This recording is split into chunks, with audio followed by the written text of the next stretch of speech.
August 24, 410 AD.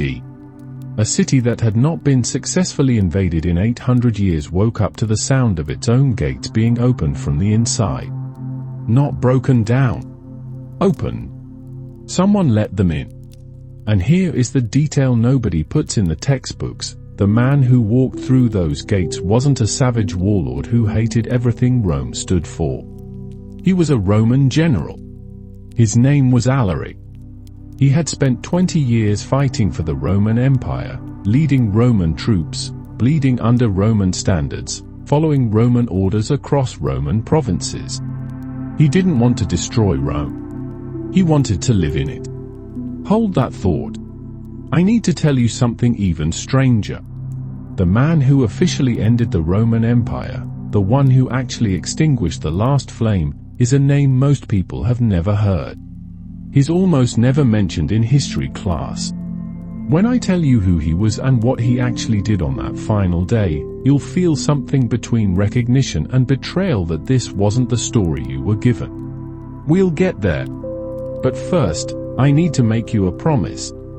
Here is what I want to show you in the next 75 minutes. Rome didn't fall because barbarians were stronger. Rome didn't fall because Christianity weakened its fighting spirit, as Edward Gibbon famously argued in his 1776 masterwork The History of the Decline and Fall of the Roman Empire. Rome fell, or more precisely, transformed, because of a structural flaw. Not a military failure. Not a moral collapse.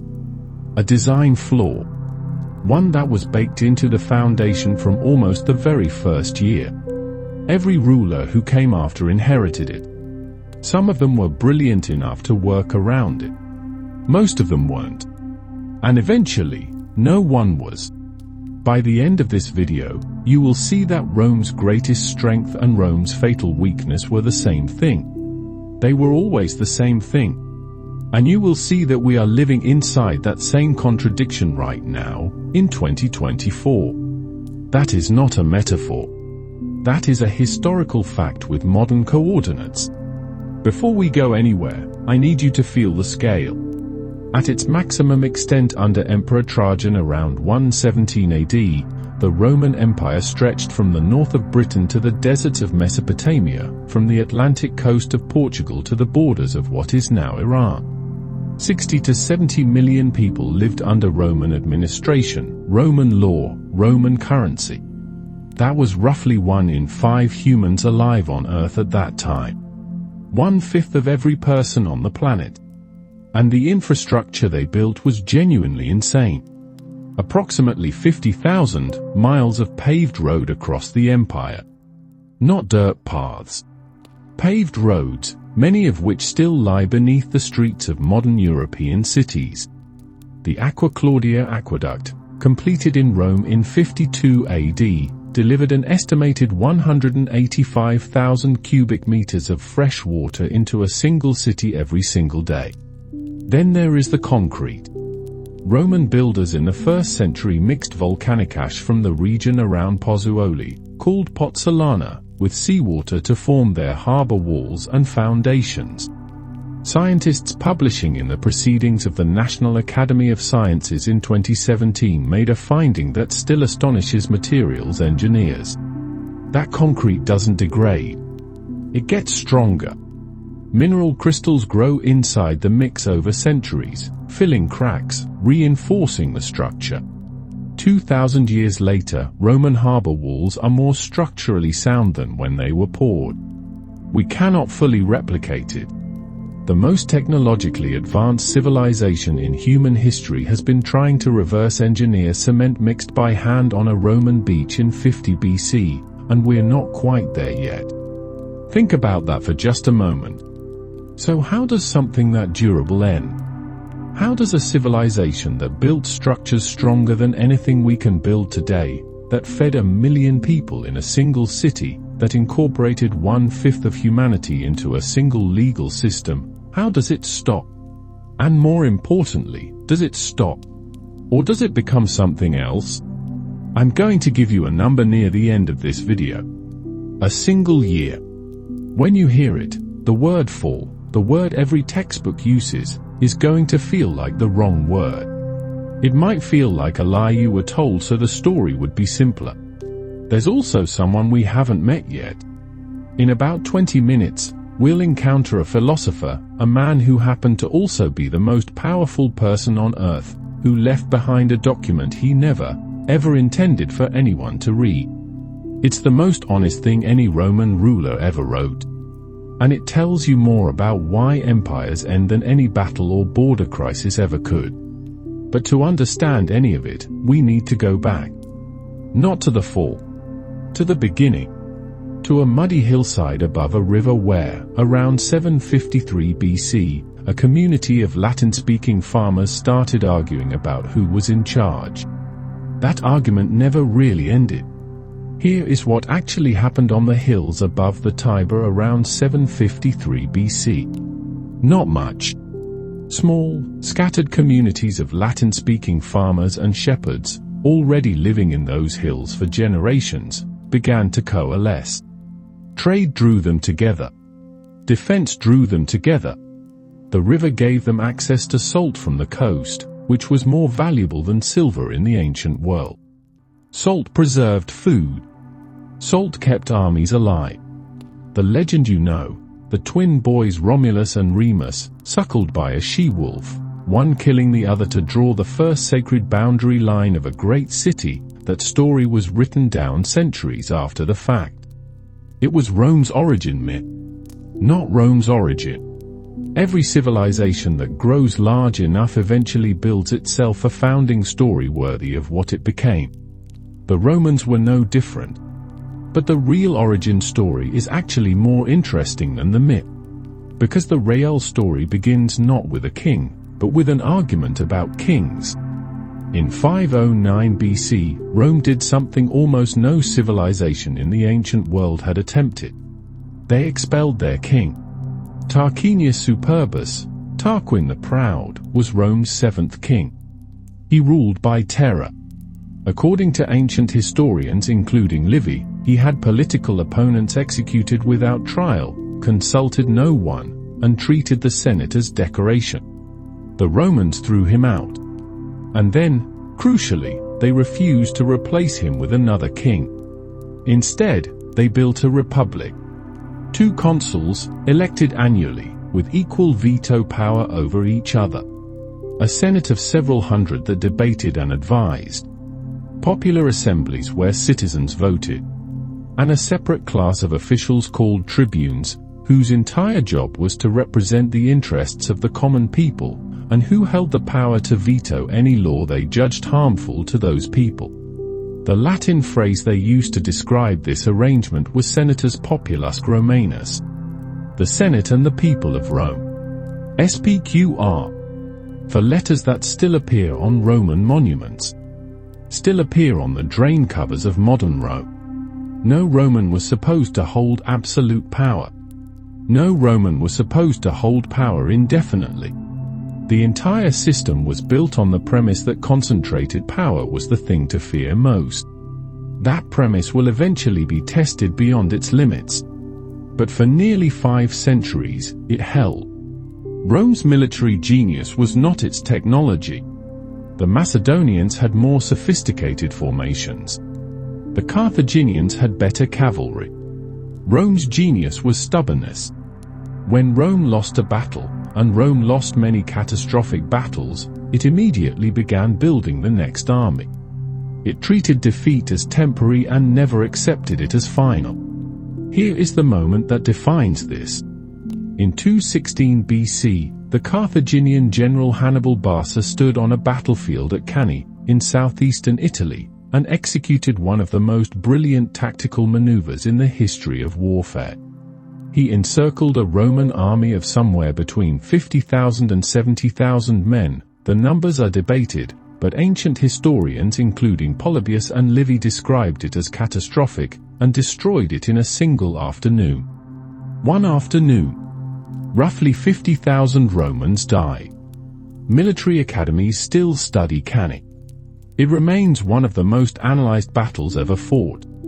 Hannibal had invaded Italy 3 years earlier, crossing the Alps in winter with war elephants and 38,000 soldiers, a feat so audacious that the Romans simply didn't believe anyone would attempt it. He had won every major engagement since. And after Cannae, Rome still did not surrender. Not because Roman commanders were brilliant, they often weren't. But because Rome wasn't one city. It was a network. Hundreds of Italian communities, peoples the Romans had incorporated over 2 centuries, who had too much invested in Roman survival to abandon it. Hannibal spent 15 years in Italy after Cannae. He never took Rome. He won every battle. He lost the war. This is the part most people miss.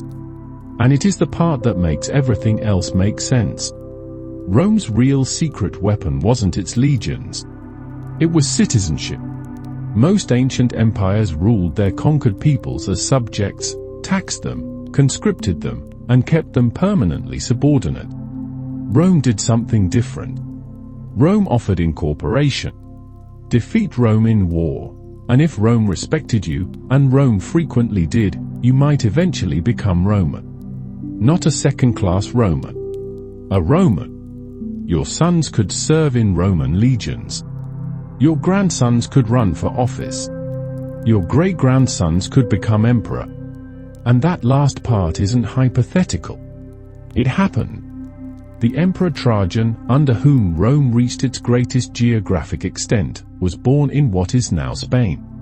The Emperor Septimius Severus, who ruled effectively at the turn of the 3rd century, was born in what is now Libya.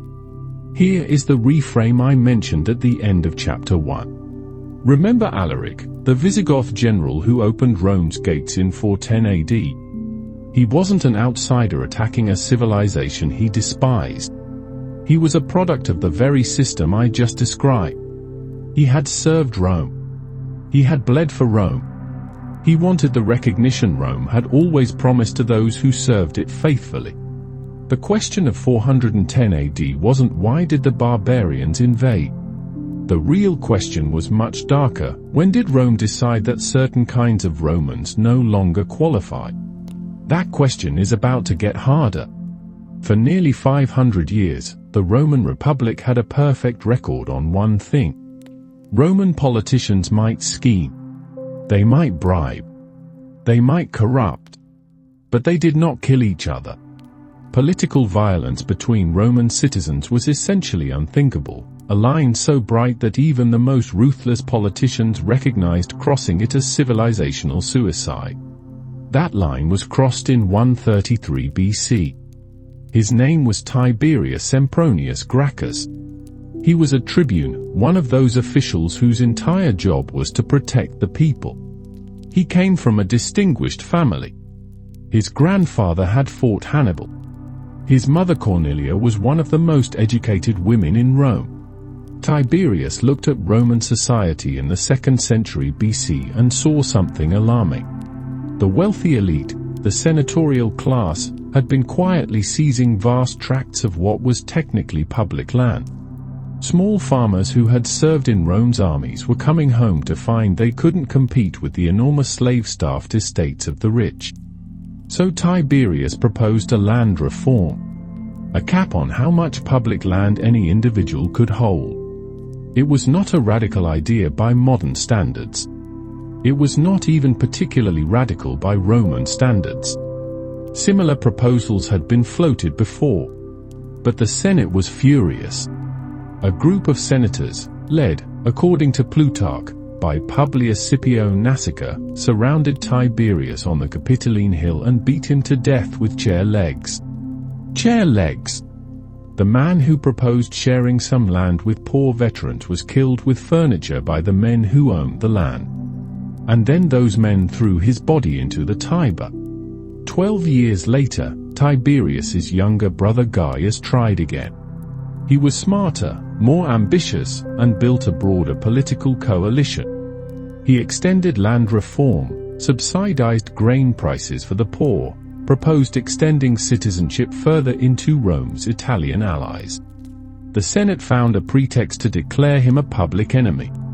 Gaius Gracchus died in 121 BC, whether by his own hand or a slave acting on his orders. Ancient sources disagree. His supporters were hunted down. 3,000 of them were executed. In the space of 12 years, Rome had gone from political violence is unthinkable to executing thousands of political opponents is a reasonable response to land policy. What came next was inevitable. If you are going to use violence to solve political problems, then the people who can deploy the most violence will eventually run everything. Enter Gaius Marius. Marius was a general from a non-aristocratic family, what the Romans called a new man, meaning no senator ancestors. He was brilliant, profane, and deeply despised by the senatorial class. He was also elected consul 7 times. 7. The record until then had been maybe 2. Marius reformed the Roman legions. He opened military service to men who owned no property, the poorest citizens, who had previously been excluded. He standardized equipment, improved training, created the professional army. It was the greatest military reform in Roman history. It also created soldiers who were loyal to their general, not to the state. Because the state wasn't paying their retirement. Their general was. And the general who could promise them land after their service was the general who owned their loyalty. Marius didn't plan to destroy the Republic. He just needed an army. So did everyone who came after him. In 88 BC, a Roman general named Lucius Cornelius Sulla did something that had never been done in the 420 years of the Republic's existence. He marched his army on Rome. He took the city. He executed his political opponents. He posted lists, called proscriptions, of men who were declared enemies of the state. Anyone could kill a proscribed man and collect a reward. Thousands died. Then, in one of history's stranger moments, Sulla resigned. He voluntarily walked away from absolute power, retired to his country estate, and died of natural causes in 78 BC. Ancient sources describe him dying from some kind of internal disease, possibly liver failure. He had proven it was possible to seize Rome by force and simply rule it. He had also proven you could give that power up. Neither lesson stuck. What stuck was the template: if you have the legions and the will, the Republic is just a building with guards who will step aside. And somewhere in the Roman world, probably in a town on the Italian coast around this time, a teenage boy was absorbing this lesson from a distance. His name was Gaius Julius Caesar. He was about 14 when Sulla marched on Rome. He paid close attention. There's a moment from 71 BC that I need you to sit with for a second. You know the name Spartacus. You probably know the basic story, a gladiator who led a slave rebellion that terrified Rome for 2 years. His army at its height may have numbered 70,000 or more, though ancient sources vary widely on the numbers. What you might not know is how it ended. The general Marcus Licinius Crassus, the wealthiest man in Rome, defeated Spartacus's army in battle. Spartacus himself was killed fighting. His body was never found. Crassus took approximately 6,000 captured survivors. He had them crucified. All 6,000. Along the full length of the Appian Way, the main road from Capua to Rome, roughly 130 miles. One cross every 70 feet or so, for the entire length of the road. For months, anyone traveling into Rome saw nothing on either side of the road but the dying and the dead. This is the same Rome that built the aqueducts. The same Rome that invented the concept of the citizen with rights. I'm not telling you this to make Rome a villain. I'm telling you this because the gap between Rome's ideals and Rome's practice is where the whole story lives. And somewhere in that gap, the Republic was already bleeding out. Around 75 BC, a 25-year-old Julius Caesar was sailing across the Aegean Sea when pirates intercepted his ship and took him prisoner. Pirates were common in the eastern Mediterranean at the time. Caesar was well connected but not yet famous. His captors demanded a ransom of 20 talents of silver, a significant sum. Caesar reportedly laughed. He told the pirates they clearly didn't know who they were dealing with and should demand 50 talents. According to Plutarch, he then proceeded to spend his captivity ordering the pirates around, telling them to be quiet when he was sleeping, reading them his poetry, and calling them illiterates when they didn't appreciate it. He was their prisoner. He treated them like they were his inconvenient servants. After 38 days in captivity, the ransom was paid and Caesar was released. He immediately borrowed money, hired ships, returned to the island, captured the pirates, and had them crucified, exactly as he had cheerfully promised them he would do while still their captive. They had thought he was joking. He was not the kind of man who joked about things like that. By the time Caesar crossed the Rubicon River in January of 49 BC, he had spent 8 years conquering Gaul, the territory that is now roughly France, Belgium, and parts of Switzerland and Germany. His own accounts, written in the third person in his Commentarii de Bello Gallico, describe those campaigns in measured, precise military prose. What the prose doesn't linger on, an estimated 1 million Gauls killed and another million enslaved over those 8 years. These are ancient figures, disputed by scholars, but the scale of death and displacement was enormous by any measure. Caesar came back from Gaul with a battle-hardened army, the loyalty of his soldiers, and a political crisis waiting for him in Rome. The Senate, led by Pompey, had ordered him to disband his army and return as a private citizen. The clear implication, he would be prosecuted. Caesar's response was the river. The Rubicon was a small stream in northern Italy. Under Roman law, it was the boundary. North of it, a general could command his army. South of it, bringing armed troops was an act of war against the state. Caesar led his 13th legion across it on a January night in 49 BC. According to both Suetonius and Plutarch, he said, "The die is cast. Alia iacta ist." Civil War. Caesar won the civil war. He won it so completely that he offered amnesty to most of his enemies, including many of the men who would later kill him. That detail matters. Caesar's mercy toward defeated enemies was genuinely unusual in the ancient world. He seems to have believed that magnanimity was both morally correct and strategically wise. On March 15, 44 BC, the Ides of March, Julius Caesar entered a meeting of the Senate at the theatre of Pompey. He had been warned. Multiple people had warned him. His wife Calpurnia had begged him not to go, reportedly disturbed by a dream. He went anyway. Ancient sources tell us he was stabbed 23 times. A physician named Antistius, recorded by Suetonius, examined the body and determined that only one wound had been fatal, a thrust between the first and second ribs that pierced the aorta. 23 men stabbed him. One of them killed him.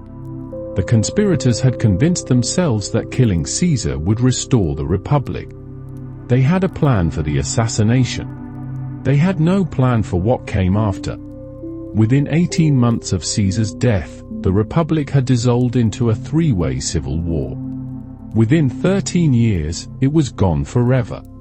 The men who killed Caesar to save the Republic destroyed it in the act of trying. And now I have to force the uncomfortable question. Was Caesar the villain of this story? He crossed a river with an army to seize control of his own government. He set in motion events that ended 5 centuries of republican self-governance. He accumulated powers no Roman was supposed to hold. His enemies were not wrong to call him a tyrant. But here is the other side. The Republic he destroyed was already broken. The senatorial class that killed him had already used political murder as a tool for 100 years.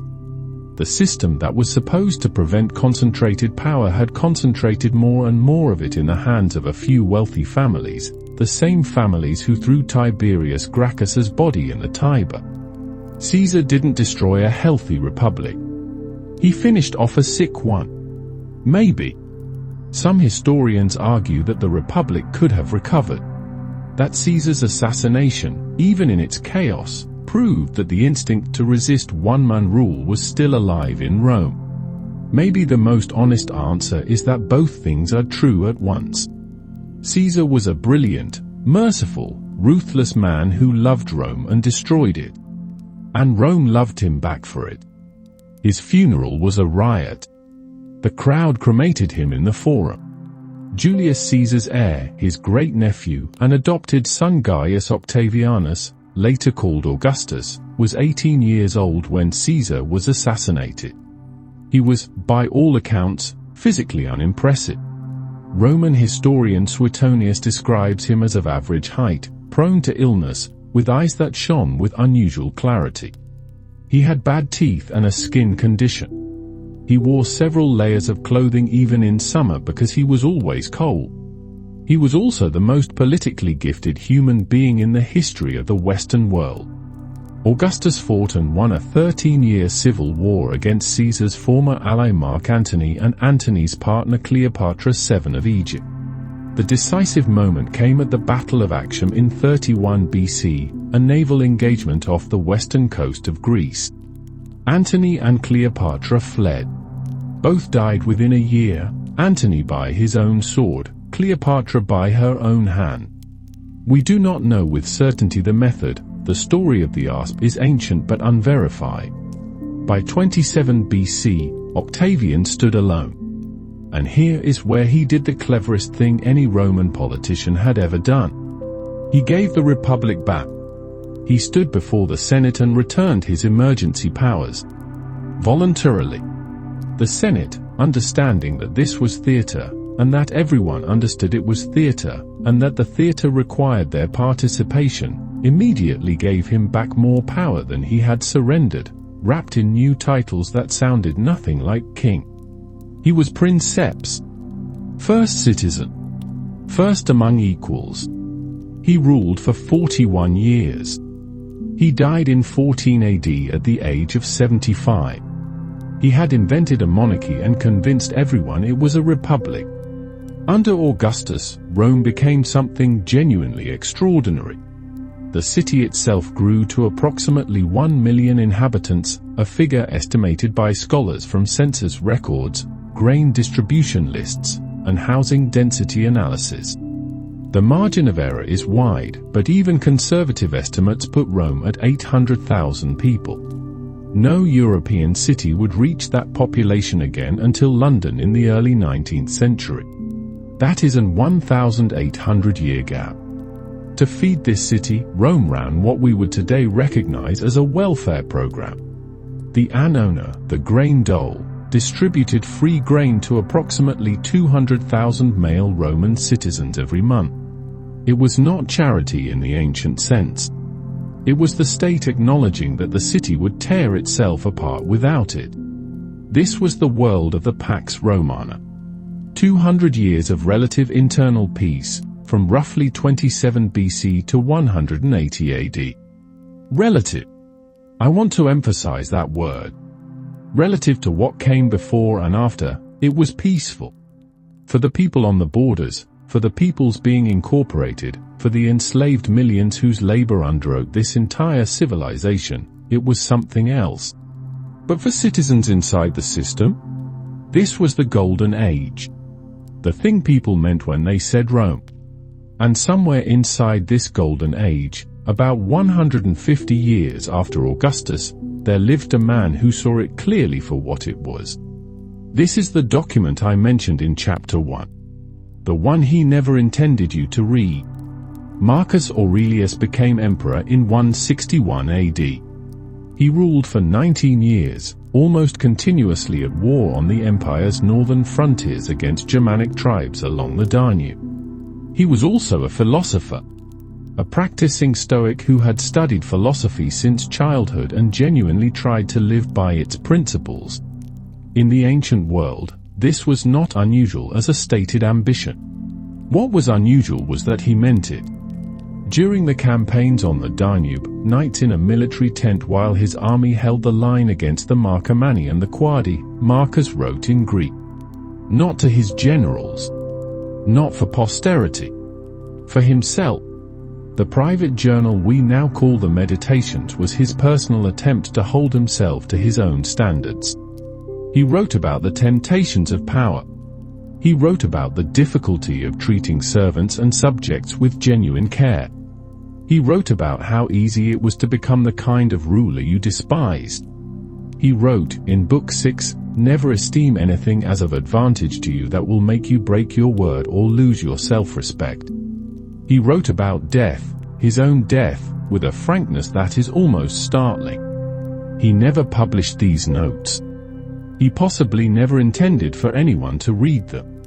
What makes them extraordinary isn't their philosophy, which was not original. It's the gap they reveal between the public emperor and the private man. The public emperor was magnificent. The private man was exhausted, doubtful, and working very hard not to become a monster. The meditation survived because someone, after his death, decided the world needed to see them. They were right. Marcus Aurelius died in 180 AD, probably of plague, at his military headquarters on the Danube. He was 58. Some historians mark his death as the moment Rome crossed a threshold it couldn't uncross.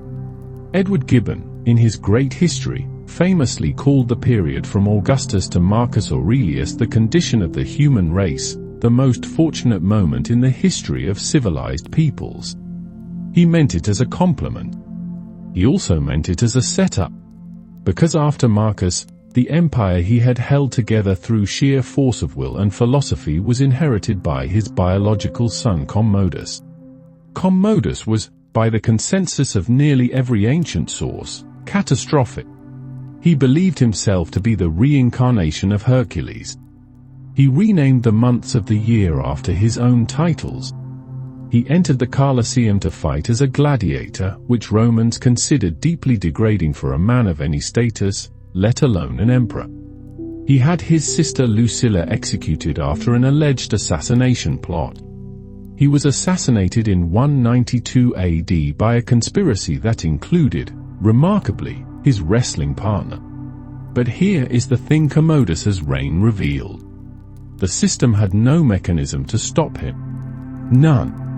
Not a single legal procedure existed to remove a bad emperor. The Senate could scheme and whisper, but the Senate had no army.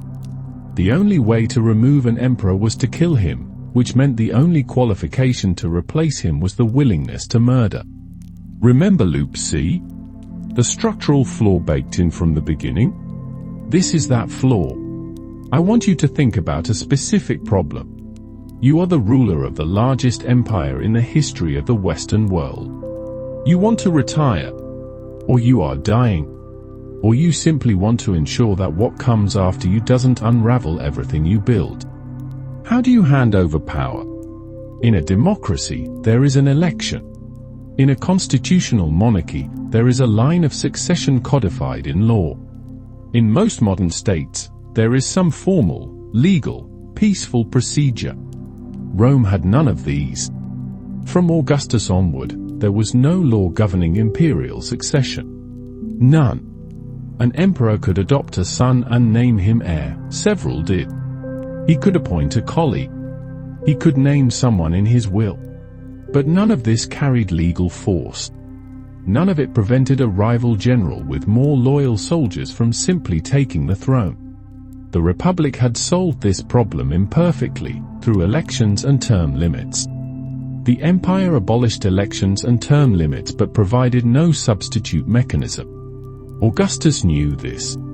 He spent decades engineering the succession to his stepson Tiberius through a combination of adoption, public appointments, and political maneuvering. It took years of careful work. Every emperor after him had to do the same thing. And most of them did it less skillfully. Between 235 and 284 AD, the Roman Empire had somewhere around 50 emperors in 50 years. 50. In 50 years. Some held power for months. Some for weeks. This period is called the crisis of the 3rd century, and it nearly destroyed Rome 200 years before the conventional fall date. The pattern was almost always the same. A competent general won a military victory. His troops declared him emperor, loudly, with swords. He marched on Rome or on the capital of whichever region he controlled. The previous emperor was killed. A few months later, another general repeated the process. The economy contracted. Trade routes were disrupted. Plagues moved through the empire. The plague of Cyprian in the 250s may have killed 5,000 people per day at its peak in Rome alone, according to Bishop Cyprian of Carthage, though modern historians treat that number cautiously as potentially exaggerated. The borders, which required constant military attention to maintain, were hemorrhaging. A man named Gallienus held the imperial throne from 253 to 268 AD. During his reign, the empire effectively split into three separate pieces simultaneously: the Gallic Empire in the west, the Palmyrene Empire in the east, and the core in the middle. The empire that had absorbed Hannibal's invasion was fracturing from the inside. Here is where I need to give you the other side. Some historians, and this is a genuine, serious scholarly debate, not a fringe position, argue that Rome's succession problem wasn't a failure. It was, in a perverse way, a feature. The argument goes like this. Yes, emperors kept being killed. But the killing was almost always done by other Romans, generals who had risen through the ranks, who had proven military competence, who had the loyalty of troops. The system was brutal. It was chaotic. But it also continuously produced emperors who were genuinely capable of fighting. Compare this to hereditary succession, where you might get commodus. The argument is that Rome's instability in the 3rd century was actually a stress test mechanism. The emperors who survived long enough to stabilize the empire, Aurelian, Probus, Diocletian, were almost certainly better rulers than they would have been if they had simply inherited the position from a father. Diocletian, who stabilized the empire in 284 AD and ruled until 305 AD, was the son of freed slaves. He would never have reached power under any hereditary system. And Diocletian's solution to the succession crisis, the Tetrarchy, dividing the empire into 4 administrative units each with its own ruler, was genuinely innovative. It worked. For about 20 years. Then the 4 rulers tried to kill each other. I told you the flaw ran deep. In 312 AD, one of Diocletian's successors, a general named Constantine, was marching on Rome to fight a rival emperor named Maxentius for control of the Western Empire. The night before the decisive battle at the Milvian Bridge, Constantine reportedly saw a sign. What exactly he saw is disputed. The Christian historian Eusebius, writing years later, described it as a vision of the cross in the sky with the words "by this, conquer." The pagan historian Lactantius, writing closer to the events, described it as a dream. What Constantine did the next day is not disputed. He won the battle. And what he did in the years that followed changed the world. In 313 AD, Constantine and his co-emperor Licinius issued the Edict of Milan, extending religious tolerance throughout the empire, with particular benefit to Christians, who had faced sporadic brutal persecution under earlier emperors. In 380 AD, Emperor Theodosius went further. He made Christianity the official state religion of the Roman Empire. The faith of a small Jewish sect from a minor province, whose founder had been executed by Roman authorities as a political troublemaker 3 centuries earlier, was now the faith of the empire that had executed him. History occasionally produces ironies so large you have to just stand back and acknowledge them. Sometime in the 370s AD, something moved out of the Central Asian steppe. The Huns were a confederation of nomadic peoples. Their exact origins are still debated by historians, who appeared on Rome's radar with terrifying speed. The Roman historian Ammianus Marcellinus, writing as a contemporary, described them with the kind of breathless shock you hear when someone describes witnessing a natural disaster. He noted their unusual appearance, their extraordinary horsemanship, their habit of eating half-raw food without ever dismounting, things that struck Roman observers as almost inhuman. The military assessment was accurate regardless of the cultural shock. They were extraordinarily effective cavalry fighters who had no permanent settlements to defend, which meant they were nearly impossible to defeat conventionally. The Huns moved west across the steppe. Everything in front of them moved with them, or was destroyed. The Visigoths, a Gothic people who had been settled north of the Danube River for decades and had developed complex, partially Romanized culture, found themselves caught between the Huns pressing from the east and the Danube River to their south. Beyond the Danube, the Roman Empire. And so in 376 AD, the Visigoth leaders, Alavivus and Fritigern, sent envoys to Emperor Valens in Constantinople. They asked permission to cross into Roman territory. They wanted asylum. This is the moment I mentioned in Chapter 3. The one decision on a single afternoon that set the chain in motion. Emperor Valens agreed. He agreed for reasonable strategic reasons. The Roman Empire always needed military manpower. The Visigoths were fighters. Incorporate them, settle them in Roman territory, use them as soldiers. This was the incorporation model that had made Rome great. This was exactly what Rome had always done. The policy was sound. The execution was catastrophic. The Roman officials assigned to manage the crossing into the Balkans were corrupt. According to Ammianus Marcellinus, they exploited the desperate Visigoths, demanding payment for crossing, allegedly even trading dog meat for Visigoth children to sell into slavery. The Visigoths were armed. They were hungry. They had been humiliated. And they had their weapons.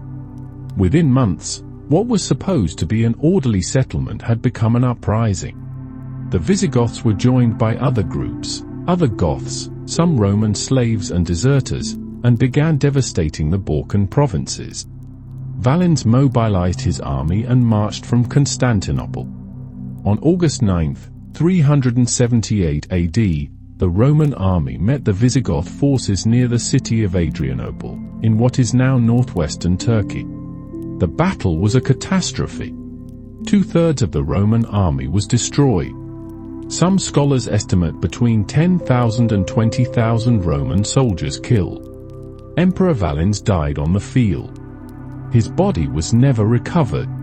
Here's why Adrianople matters more than it's usually taught. It was not just a military defeat. Rome had lost battles before. Rome had lost catastrophic battles before. Adrianople was different because of what it demonstrated could happen. It demonstrated that a settled people living inside Roman borders could arm themselves, organize, and defeat a Roman army in the field, in Roman territory. And the response to Adrianople, because Rome no longer had the manpower to simply expel the Visigoths, was to negotiate, to settle them inside the empire as semi-autonomous federates, foederati, who fought for Rome under their own leaders, following their own customs, not fully integrated into Roman society. This was not the old incorporation model. In the old model, you became Roman. Your children were Roman. Your grandchildren ran for the Senate. This was something new. Groups living inside the empire but not of the empire. Militarily essential and politically unresolved. And if you're wondering why this matters, why you should care about a battle in 378 AD, here is the direct line. The Visigoths who crossed the Danube in 376 AD produced the generation that, 32 years later, sacked Rome. Their leader in 410 AD was Alaric. He was probably a child when his people crossed the Danube. He grew up inside the empire. He served it. He led Roman troops. And Rome, when it had finished using him, refused to give him what it promised. I want to give you one number before we go to the next chapter. Not the number I promised you at the beginning, that one is still coming. This one is about walls. Emperor Aurelian built Rome's great defensive walls in the 270s AD. 19 miles of brick and mortar, 12 to 13 meters high, towers every 100 feet. For 7 centuries before those walls were built, Rome had not needed defensive walls. Rome was the aggressor. Rome expanded outward. The idea of anyone reaching Rome to threaten it was not a realistic military scenario worth planning for. When Aurelian started building, every senator in Rome understood what it meant. They built the walls anyway. They had to. If you want to understand Rome's fall, don't look at 476 AD. Look at the moment in the 270s when the people who built an empire stretching from Scotland to Mesopotamia quietly, without announcing it, began building walls to protect a single city. That is the moment the story changed. And the man who will finish the story, the one nobody teaches, is now almost within reach. Alaric had been asking Rome for the same things for years. He wanted a senior military command, a legitimate position within the imperial system. He wanted land for his people to settle in a specific Roman province. He wanted back pay for his troops for campaigns they had fought on Rome's behalf. These were not unreasonable demands. Rome had given similar things to other generals from other peoples throughout its history. The problem was Emperor Honorius. Honorius was the Western emperor in 410 AD. He was 25 years old. He ruled from Ravenna, a city he had chosen specifically because it was surrounded by marshes and nearly impossible to attack. He was safe in Ravenna. Rome was not safe. Alaric besieged the city 3 times. Twice, the Senate paid him ransoms and he withdrew. The 3rd time, in August 410 AD, someone inside the city opened the Salarian Gate. Ancient sources dispute who opened the gate and why. Some suggest it was slaves. Some suggest it was Honorius's own agents, in a political maneuver too complicated to fully verify. What followed was 3 days of sacking. Alaric's forces looted the city but, notably, spared the major Christian basilicas. There was violence. There was theft. There was death. But compared to what a sack normally meant in the ancient world, what happened in August 410 AD was almost restrained. The shock was not the physical damage. The shock was psychological. Rome had fallen. The unconquerable city had been conquered. Saint Augustine, who was a bishop in North Africa when it happened, began writing his great theological work, City of God, partly in response to the news. He finished it 16 years later. Now I need to tell you about the man who officially ended the Western Roman Empire. His name was Odoacer. He was a military commander of Germanic origin, possibly of Syrian and Hunnic descent, though ancient sources are inconsistent on this point. He had served in the Roman army. He was good at his job.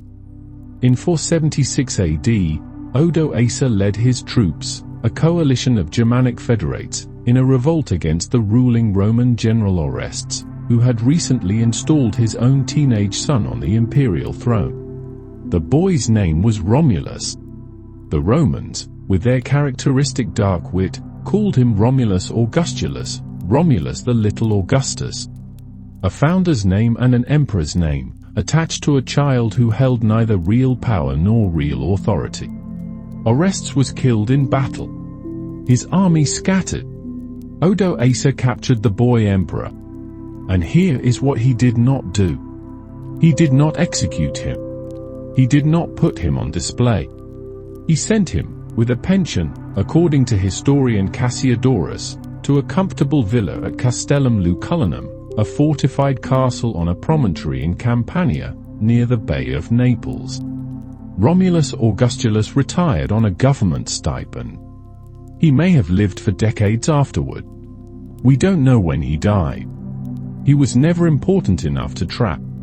After deposing the boy emperor, Odoacer did something extraordinary. He sent the imperial regalia, the ornament of Western Roman rulership, to Constantinople. To the Eastern Emperor Zena. He sent a message with them, stating, according to the historian Malchus, that one emperor was sufficient for the Roman Empire, and that he, Odo Asa, would administer Italy as Zeno's representative. This is the moment historians call the fall of the Western Roman Empire. September 4th, 476 AD. But look at what actually happened. The Western court was dissolved, but the Eastern Empire kept functioning. Roman law kept functioning. The Senate of Rome kept meeting. The same families held property, ran businesses, argued in courts. The Senate of Rome continued to convene and conduct business for over a century after 476 AD. The last recorded meeting of the Roman Senate that historians can document was in 603 AD, 127 years after the fall. For 76 AD was not a bang. It wasn't even a thud. It was more like the moment a corporation changes its registered name while everyone keeps showing up to the same office. The Roman administrative system in the West flickered and dimmed for decades. The Eastern system, centered on Constantinople, was roaring. And that story deserves a chapter of its own. Alaric died in 410 AD, the same year as the sack. Ancient sources, including Jordan's writing in the 6th century, say he died of a sudden illness, probably a fever, while marching his forces southward through Italy. He never got what he had asked for. His followers allegedly diverted the Busento River near the town of Cosenza, buried him in the riverbed with some of his treasures, then redirected the water so the grave would never be found. According to Jordan's, the workers who did this were killed so the secret would die with them. We have never found the grave. I want to end this chapter on that detail. Because Alaric asked Rome for 20 years to be Roman. Not to rule it. Not to destroy it. To belong to it. Rome said no. And when historians argue about the causes of Rome's fall, military, economic, religious, demographic, they should also reckon with this, a civilization that could not figure out how to keep faith with the people who served it. That failure was not unique to Rome. And the final number, the one that will reframe everything, is one chapter away. Here is the number. 1453. Let that sit for a second. For 76 AD, the Western Roman Empire ends. That is the date in your textbook. That is the date everyone learns. 1453 AD, the Eastern Roman Empire, the empire that ruled from Constantinople, that called itself Roman, that used Roman law, that preserved and transmitted Roman literature, philosophy, and legal code, was conquered by the Ottoman Turks under Sultan Mehmed II. From 476 to 1453 is 977 years.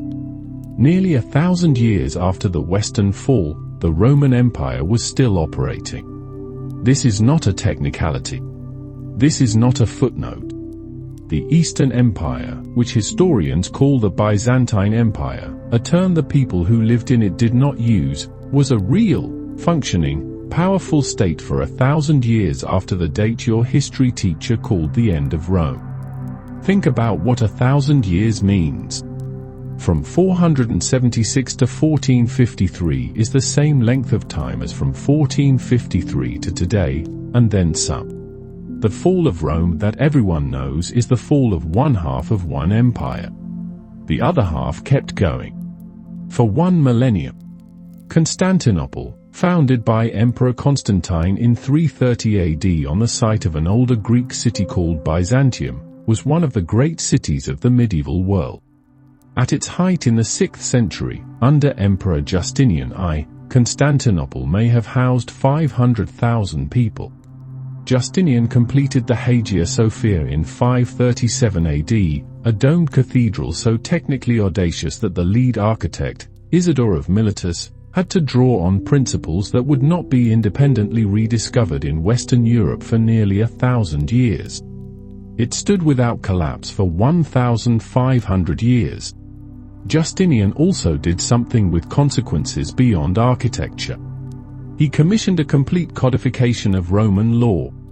The Corpus Juris Civilis, the body of civil law, completed between 529 and 534 AD, compiled and organized centuries of Roman legal tradition into a coherent, usable system. That legal code was rediscovered in medieval Italy in the 11th century. It became the foundation of legal systems across continental Europe. The legal principles underlying French law, German law, Italian law, Spanish law, and the legal systems of their former colonies, including most of Latin America, trace back, through that Byzantine codification, to Rome. Roman law did not fall in for 76 AD. It was being transmitted through Constantinople for another 1,000 years.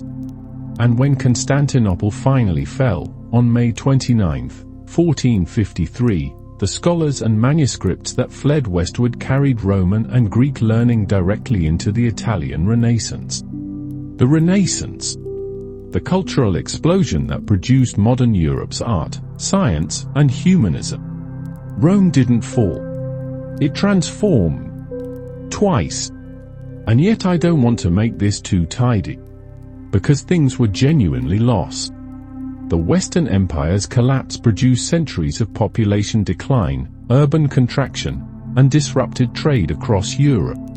Cities that had held tens of thousands of people shrank to villages of hundreds. The literacy rate, which in the Roman West had not been universal but had been meaningfully widespread for a pre-modern society, declined sharply. Roads stopped being maintained.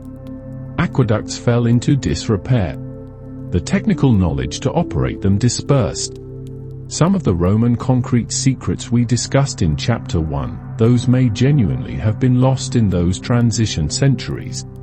Not stolen. Not destroyed deliberately. Simply not written down carefully enough, not passed on, not considered important until it was too late. Knowledge is not self-preserving. It requires institutions that value and transmit it. When institutions collapse, knowledge goes with them.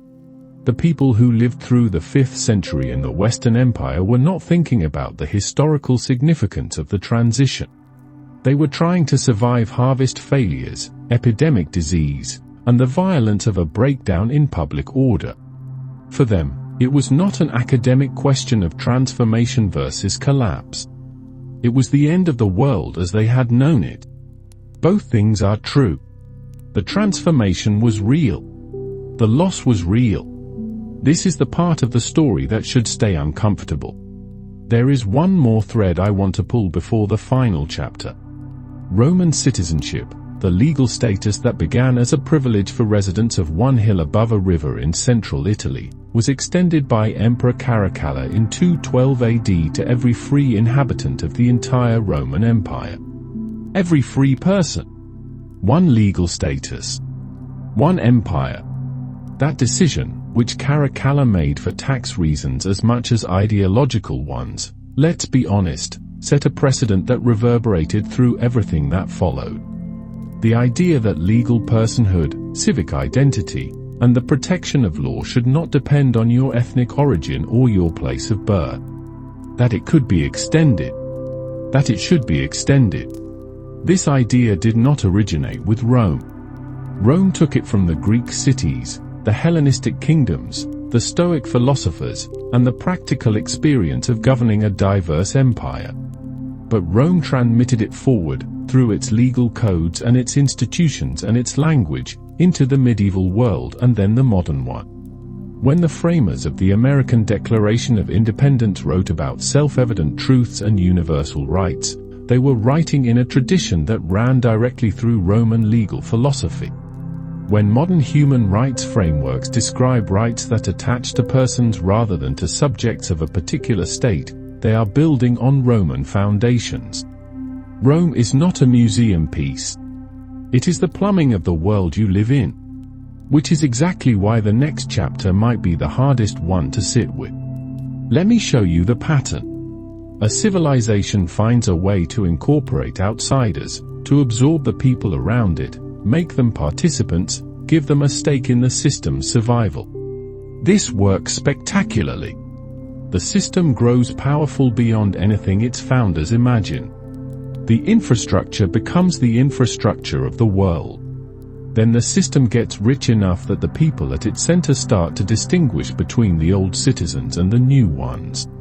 Between those whose belonging is natural and those whose belonging was earned.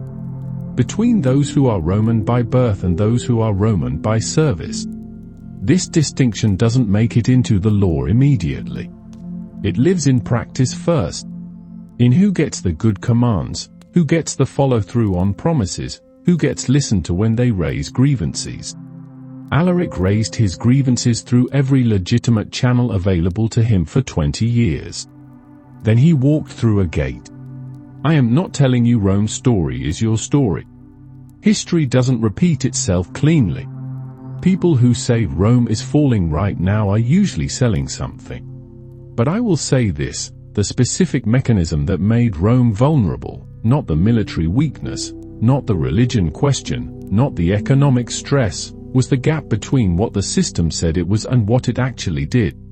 The gap between the promise and the practice. That gap is not unique to Rome. Go back to Marcus Aurelius in his military tent on the Danube. The most powerful man on earth, writing in a private notebook about how hard it was to be good. About how power makes certain failures easy and invisible. About how a man in authority can convince himself that his neglect is wisdom, that his inattention is calm, that his failure to act is patience. He wrote, "You have power over your mind, not outside events. Realize this, and you will find strength." He wrote about how difficult it was to treat a servant with the same consideration you would want for yourself. From the most powerful man in the world. Writing privately, to himself. Marcus Aurelius was not describing a Roman problem. He was describing a human problem. Power concentrates. Those inside the system begin to believe the system exists for their benefit. The obligations that the system owes to those who serve it, the Alarics, start to feel optional. And then the optional things stop happening. And the people to whom the optional things were promised stop having a reason to hold the whole thing up. Marcus saw this. He tried to hold it back through personal virtue. He could not. He was one man. And after him came Commodus. Personal virtue is not a system. It doesn't survive one bad generation. Here is what we inherited from Rome. The roads, not literally, but the principle that infrastructure is the responsibility of the governing authority and not the private citizen. The law, not all of it, not the parts about slaves or women or conquered peoples, but the underlying architecture, that legal disputes should be resolved by procedure and precedent rather than by whoever has the sharpest sword. The idea of universal citizenship, imperfect in Rome, more imperfect still in what came after, still being argued about and expanded today. The language, literally, in the case of every Romance language. And architecturally, in the way that academic, legal, scientific, and governmental English is built almost entirely on Latin roots. The calendar. The concept of the 7-day week in Roman administrative tradition. The names of our months. January from Janus, March from Mars, July from Julius Caesar, August from Augustus. The concrete in the harbor walls. Here is what we did not inherit. A solution to the succession problem. The specific technical problem Marcus Aurelius and every emperor before and after him faced, how to transfer power peacefully when the one holding it is unwilling, incapacitated, or simply at the end of their tenure. That problem does not have a final answer. Democracy solves it imperfectly. Constitutional monarchy solves it imperfectly. Every system solves it imperfectly. Rome tried a dozen different approaches over 12 centuries. None of them was fully adequate. We are still trying. The Roman Empire lasted, in one form or another, from 27 BC to 1453 AD. 1480 years. In that span, it absorbed Gauls and Syrians and Africans and Goths and Greeks into a single legal identity. It built concrete that strengthens with age. It created a law code that still structures the lives of hundreds of millions of people today. It also crucified 6,000 people on a single road. It enslaved millions. It executed its own politicians with furniture. It produced Caligula. It produced Commodus.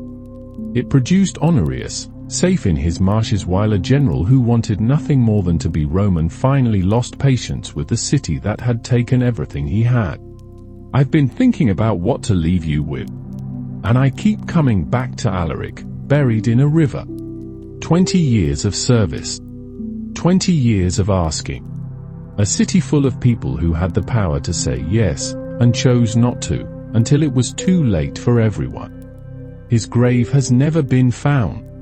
The workers who knew where it was were killed. The city they died to protect still stands, full of people who have no idea any of this happened. I don't think Rome fell because of barbarians, or Christians, or lead pipes, or moral decay. I think Rome fell the same way every great system eventually falters. The people inside it stopped believing that the promises it made to the people outside it were real obligations. And now the question I want to leave with you, the one I hope you'll think about tonight, and tomorrow, and the next time you hear someone talk about the strength of the institutions we've inherited. What promises does your civilization make to the people who serve it? And what happens on the day those people stop believing those promises will be kept?